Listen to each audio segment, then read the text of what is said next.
This was massive news. We're recording on Monday afternoon. This was shocking.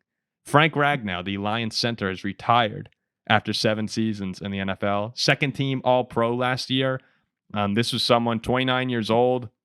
Lions thought they had him for a long time coming. I know he's flirted with the thought of retirement, but said this year he's felt as healthy as he's ever been.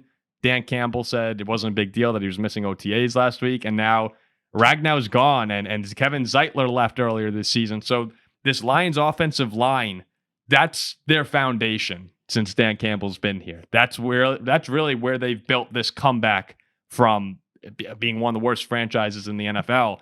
I felt it started up front, protecting the quarterback, creating the running lanes for Jahmyr Gibbs and David Montgomery. You're taking out second best player on that line after Penei Sewell, and it starts to make me think, like, all right, at what point are there some problems up front for the Lions? I think they're still fine, but now you have a rookie in Tate Ratledge taking over there. You're having Christian Mahogany fill in for Kevin Zeitler and Graham Glasgow. Those two are the guards. Still should be a good unit, and I don't want to doubt Campbell's motivation, but I'll throw it to you first, Ziggy. At what point here, like, what should the concern levels be for Lions fans? Well, the thing about this retirement is this has now introduced a huge amount of volatility into the offensive line. Yeah. Because you are one Graham Glasgow injury away from having maybe the youngest interior offensive line in the entire NFL. And he's on the older side. Now, I get that Ragnow and Zeitler were older, but these are still top 5 players. So the chance that you are going to have the exact same amount of talent that you can just bring in guys to replace them and have it be smooth seems relatively low to me. Now, a lot of people are making a big deal online about the on-off splits of Ragnow because it is huge. They had one of the best offenses and best offensive lines when he was on in 2023. When he was off in 2023, those were some of the worst games for the offensive line, including, if you remember, that like absolute stinker against the Bears where Jared Goff took 4 sacks and threw multiple interceptions. Mm-hmm.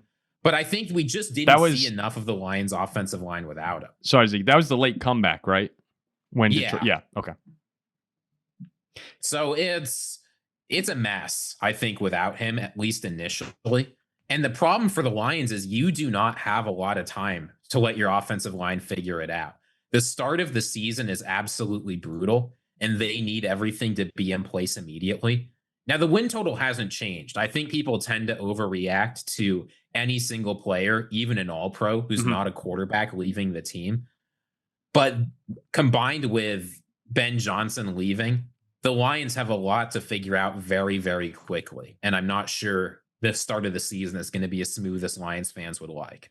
Yeah, and that's their identity too, is those the monsters of Motown, the big boys up front. It was funny, I was at work today and I was texting my girlfriend. We get it. Yeah, we get it. She there was like an hour or two goes by and she like hasn't responded. I'm like, oh, like what's she up to? Finally I get a buzz in my pocket. Paranoid? I'm like, oh sweet, like this is probably Jaden. And I'm like, oh crap, like it's Zach in our show chat. Updating you? It's producer Zach saying Ragnow retired. Blampaport.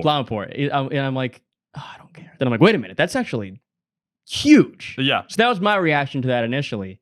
But my old Pong partner now steps in, Mahogany. I told you that story too. That's just can you say that again for anyone who's unfamiliar? You've played. I played Pong with Christian Mahogany back when we were both in college. So you're a Lions guy now? I'm a Mahogany guy. Bit. Yeah, so I mean, it's next man up. I texted our good friend of the show, Tom Monroe. I just sent him the link to the retirement just to see if he had a take on it, and I got that's funny. Don't talk to me right now. Back from Tom. So that gives you a pulse of where the Lions are. And again, something that what I like about our show, guys, is that we are pretty authentic. I think when it comes to how we're actually feeling, the Lions make a good move. We talk about them positively. If something bad happens, we will talk negatively. And when I saw the news, that first off, I'm happy that Frank is making the right decision for himself. You know, I think that takes a lot of courage to walk away. He's just 29 years old, but his quote is, "I'm prioritizing my health." He just talked about how to, Congratulations. I wonder whether or not that's true. Congratulations, Frank Ragnow, on an excellent career. That's the first thing here. What's wrong? I was going to say, before this, the reporting coming out of Detroit was that he wanted a bigger contract and wasn't happy with what he was getting paid. So I do wonder if this is something that could have been averted if the Lions were willing to fork over a little bit more money. Well, all right. I mean, retiring at 29 is That's just pretty nice. insane. Well, he's gonna go do Well, something he wants to do from football. Yeah, from football. I'm sure he'll go do something else, like start a I mean, podcast. I don't blame Frank Ragnow for wanting more money. We've talked about it on this show, right? Centers do not get paid, even though they work hard and get beat up. Like he's making $13 million a year. That's what he was scheduled to get paid. That would put him at a borderline top 10 guard.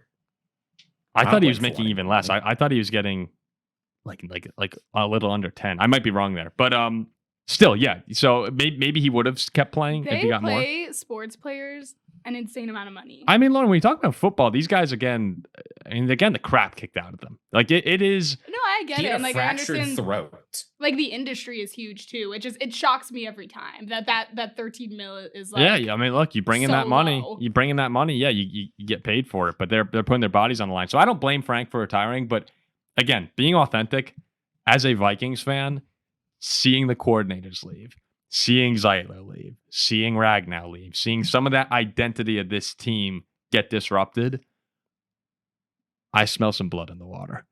And it gets me very excited for the opportunity that the Vikings have in front of them. I still think Detroit is a wagon. They are a tough team to beat. And they are not for a second going to be any less tough.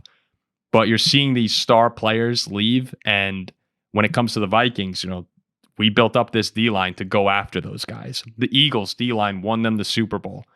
Green Bay brought in a new guy to coach their D-line. They're trying to improve there with their first-round picks. Like these teams in the NFC, they're going out. They're trying to build up on the defensive line, and they have. I think that it could be a problem for Detroit. Now, I have no doubt in my mind they're going to come out and play strong football, but I see an opportunity here to take advantage of a potential weak spot now in Detroit. And that, while, again, very happy for Frank Ragnow, I hope everything's okay health-wise for him. As a pure, like, Lions, Vikings, Packers, Bears standpoint, I think that there's this weakens Detroit a lot up front. So that to me is, I feel like exciting is the wrong word because I'm not happy that he's walking away as he's citing health problems, but you can't ignore that this hurts in terms them. of a fan standpoint. Yes, I mean, yes.